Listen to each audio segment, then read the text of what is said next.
हाय. तर मॅप्रो गार्डन बघून झाल्यानंतर आमचं पुढचं लोकेशन होतं धोम डॅम, जे महाराष्ट्रामध्ये सध्या भरपूर व्हायरल होत आहे आणि ज्याला महाराष्ट्राचा पँगॉंग लेक म्हणून ओळखलं जातंय. तर वाई शहरापासून हे अगदी जवळ आहे, सुमारे 9 ते 10 किलोमीटर अंतरावर असेल. 3 इडियट्स मूवीमध्ये शेवटच्या सीनमध्ये जे ओरिजिनल लडाखमधलं पँगॉंग लेक दाखवलंय ना, त्याच्या तोडीस तोड ब्युटी आपल्या धोम डॅमचीही आहे आणि त्यामुळेच ही जी उपमा दिली गेली आहे ना, ती अगदी सार्थ आहे हे इथे आल्यावर कळतं.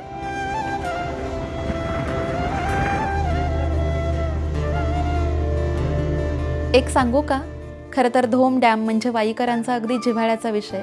कधी टेन्शन आलं असेल, कधी निवांत एकटंच बसायचं असेल, कधी रिफ्रेश व्हायचं असेल, तर आम्ही इथे येऊन तासनतास निवांत बसायचो. पण आता इथली शांतता थोडीशी कमी वाटतीये, कारण पर्यटनाला वाव मिळायला लागलाय, भरपूर गर्दी व्हायला लागली इथं.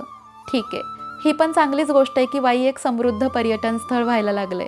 पण समस्त वाई सातारकरांच्या वतीनं एक गोष्ट तुम्हाला सांगते, या लोकेशनवर आमचं जीवापाड प्रेम आहे. ठीक आहे, आता शांततेमध्ये आम्ही थोडंसं कॉम्प्रोमाइज करू, पण स्वच्छतेच्या बाबतीत कॉम्प्रोमाइज नको.